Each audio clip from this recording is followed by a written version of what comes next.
Hello everyone, let me tell you a little bit about the course I'll be leading in 2025 beginning in January. This course is called the Poetics of Enchantment, the Visionary Tradition. This is a broadly humanities course with a focus on English literature and poetry, but it's going to include other kinds of works like philosophy, some theology, lyric poetry of course with some narrative poetry, high Arthurian romance, essays, and fantasy works. It's a very eclectic group of readings, and it comes in 3 cycles based on 3 semesters, so this will be a year-long course. The first cycle is in the spring, which begins in January, and this is what we're going to be reading. Let me tell you a little bit about how this all works, because you look at this and you think Elizabeth Bishop, Emily Dickinson, with J.R.R. Tolkien, and Julian of Norwich, St. John's Gospel, and Margaret Cavendish, Hopkins, and Spenser. You wouldn't expect to find this very eclectic group of poets together on one syllabus. But what runs through all of these works is a certain visionary outlook, a certain mode of enchantment. The visionary tradition is a vital and enduring part of Western literature.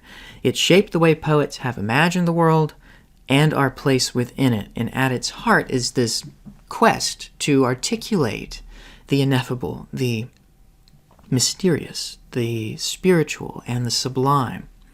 And all of these poets, many of them come from different traditions, different backgrounds, different perspectives. Some, in fact, most of them come out of the Christian tradition and are Christian writers. Others are not. Others are on the margins. Others are, we might call, secular poets. We're reading Mary Oliver in the second cycle of this course, for instance, who's a contemporary poet who recently passed away. But her poetry also is incredibly visionary in a very spiritual, not very religious way, in a kind of secular way. So we're going to be looking at how this long tradition through classical texts, sacred texts, all the way up to the contemporary moment, how this tradition has developed. And we're going to be reading with different works each cycle.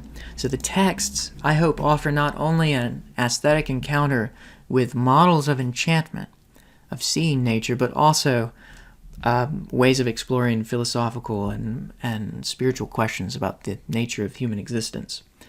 So the readings span over 2 millennia, beginning with Plato and working all the way up, of course, to Elizabeth Bishop and Mary Oliver in other works, or rather in other cycles. So this is the spring. This is what we'll be doing next semester. Enchantment I'm using in a very broad way. Tolkien, J.R.R. Tolkien, writes that there's this common element.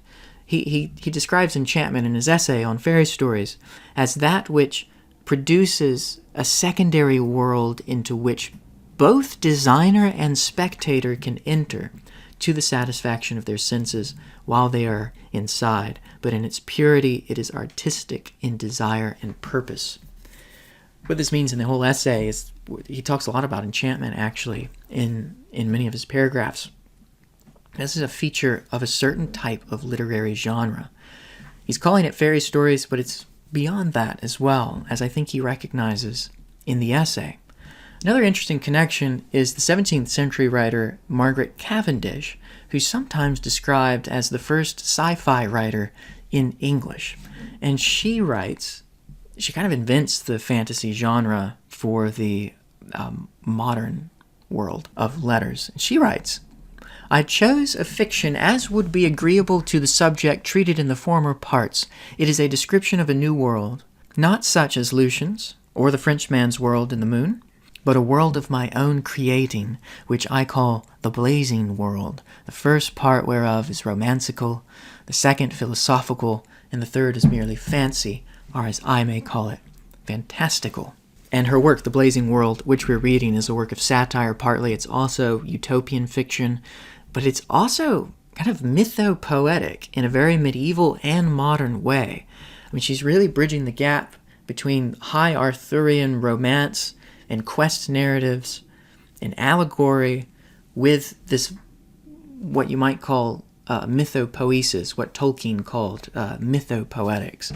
And so she's actually developing it in 1666. So we're going to be reading a bit of that as well. We're going to begin with Plato, the Republic, the Allegory of the Cave. This allegory influenced so much of Western literature, although the medieval writers weren't really reading Plato's The Republic. We're just going to be reading Book 7, the Allegory of the Cave. And this is going to set the tone for the rest of this cycle, for this semester. Ways of talking and conceiving of spiritual realities, other worlds, which become very important in the long narrative poems of the medieval period. It's also going to show how it shaped not only the production of art, but the way it was read.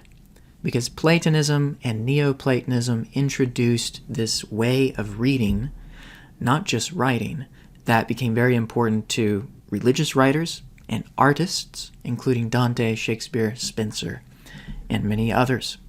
After that, we're going to be reading the Gospel of St. John. Probably the King James Version is what I'll be using in the lecture, or the New King James, but you can read whatever translation you like. We are going to be exploring how this Gospel actually influenced much of the medieval and even Renaissance, early modern and modern way of understanding nature, the logos, the word, and work, creativity as a whole. So we can consider it from a literary perspective predominantly. Next, we're going to be studying the philosophy of Johannes Scotus Eriugena, and he's a 9th century Irish theologian who wrote a philosophical treatise on the divisions of nature. He has this whole explanation of nature in a very Neoplatonic, some scholars would say it's very Neoplatonic, although you can argue that it's native to the Christian tradition, way of viewing nature, based, I think, largely on Johannian scripture, not just the Gospel of St. John, but also the letters of St. John.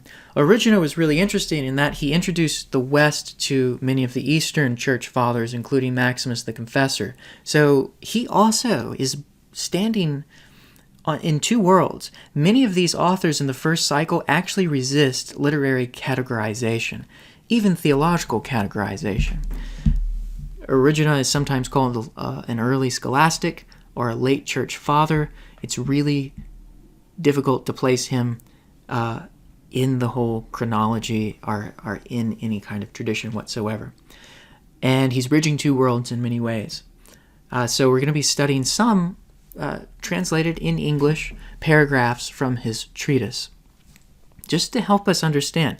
The way we think about representations of nature in literature is really important, and we need to do so deliberately, and that's part of what this course is going to help us do. So we'll be studying Johannes Scotus Eriugena, and then we'll be moving on to Sir Thomas Malory with Book 21 of La Morte d'Arthur, which is really the supreme Arthurian romance in English. In a future cycle, we're going to be reading Marie de France, her Britain Lays. We might also read some of the French Arthurian writers like Chrétien de Troyes and maybe a few others, maybe one of the Germans, Hartmann von Auer. But I think we'll focus mostly on the English here.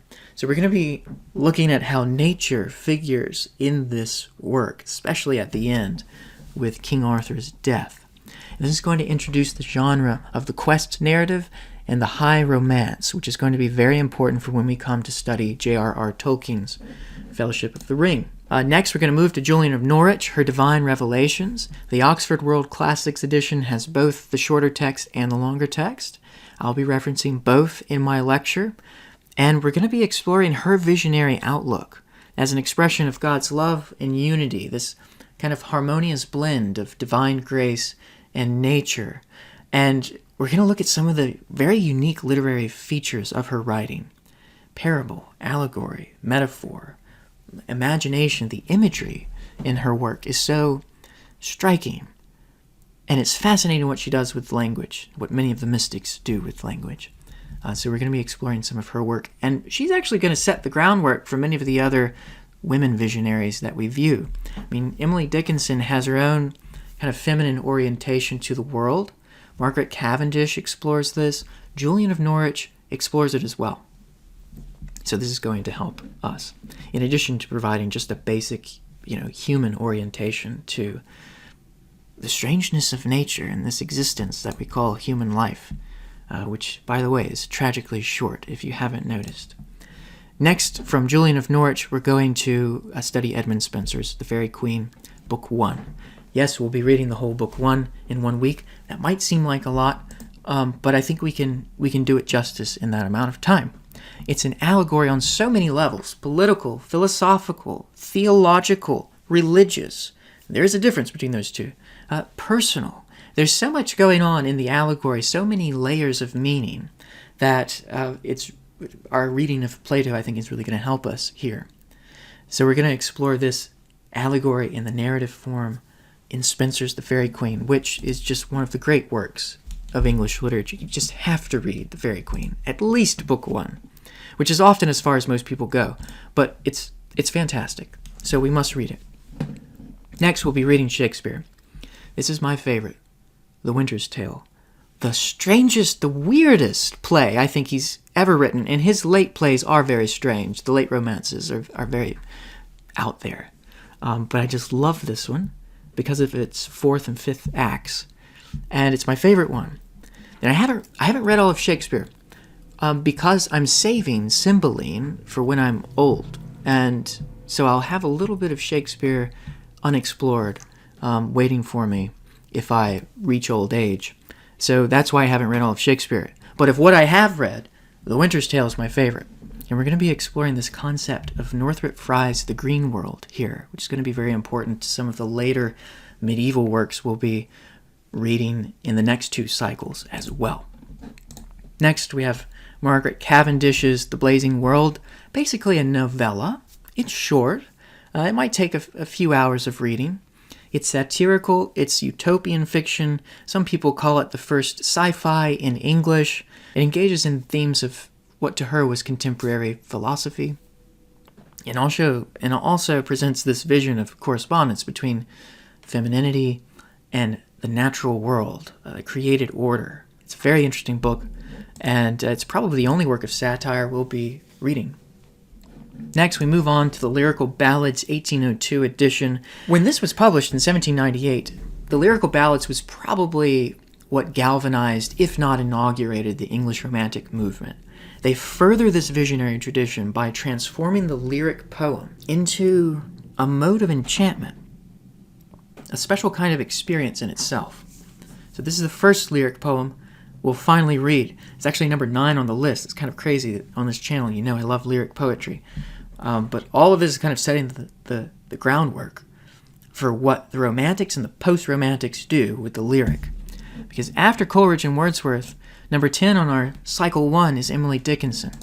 Now, I've already given a lecture about her, an introductory lecture, which you should watch if you're new to Dickinson.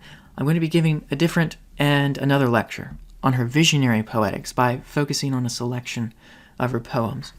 And we're going to be exploring her innovations, the way she models a certain way of seeing and re-enchanting the world. And she's also within this whole tradition of women visionary poets. Next, we'll be reading George MacDonald's Phantastes. It's a short novel. It's also a long fairy story in novel form. And if there's any book that fuses the wonder of Shakespeare's late romances, the strangeness of Spenserian allegory and the beauty of it, the charm of Sir Thomas Malory, and the visionary insight of Wordsworth and Coleridge, it's this book. This was a really popular book in its time. It's a Victorian book. George MacDonald wrote it in the mid to late 19th century. He was so popular. In fact, so much of George MacDonald's works, so many of them were popular, although his star has fallen. This is the book that C.S. Lewis claimed changed his life. He read it once on a train, and he said it baptized his imagination. I have some inkling of what that means, and I think we all will have a better understanding of what that means when we read this great work for ourselves, which of course furthers this visionary tradition in a very, very interesting way. The next poet we're reading is J.R.R. Manley Hopkins.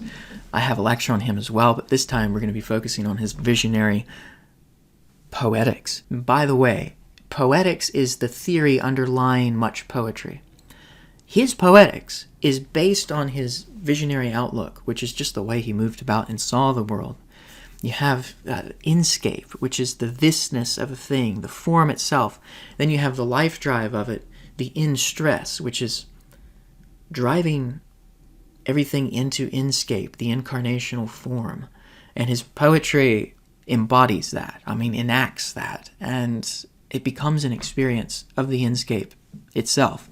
So we're going to be exploring Hopkins' work in the context here of the visionary tradition. And then, of course, the next is Tolkien's The Fellowship of the Ring. We'll have 1 week to read this, so which is a lot for 1 week, but maybe get a head start on it. W.H. Auden calls this the heroic quest tradition. This book is within the heroic quest tradition. And so our reading of Malory, of Spenser, of George MacDonald even, will inform the way Tolkien is pushing forward this heroic quest tradition, especially the visionary tradition. We're going to be exploring how this works in the poem, how nature is represented, what the nature of Middle-earth is.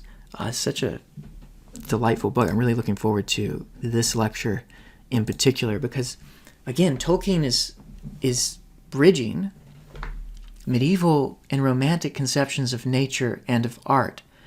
And you can't really... He's just as much romantic and Victorian, I think, as he is medieval and even Icelandic in his interest in the sagas. So we'll look at that. And then finally, at the end of Cycle 1, we'll conclude with Elizabeth Bishop. It seems to me that her work imagines a fresh way of imagining nature. She, I think, definitely belongs in the visionary tradition. She has what I would call a poetics of encounter. Her poetry is all about encounter. Encounters with nature, with other human beings, with silence, with maps, and even with the mystical and spiritual. I think of the Riverman, for instance. So we're going to be concluding with Bishop. So that's the first cycle. I'll put out another video for the second one. But if you want to find more information, you can find it out in the link in the description below. If you want to join, you can join the Patreon. And I've modeled this course based off the university model, where early in the week we're going to have a lecture, and then a couple days later in the evening we're going to have a guided seminar discussion of about 2 hours in length, in which we'll be able to explore kind of what we found interesting on our own, but also some of the questions that I'll be providing as we go along. So you can find more information on the Patreon on the links below. I hope you'll check it out, and I hope to see you there. Thanks for watching.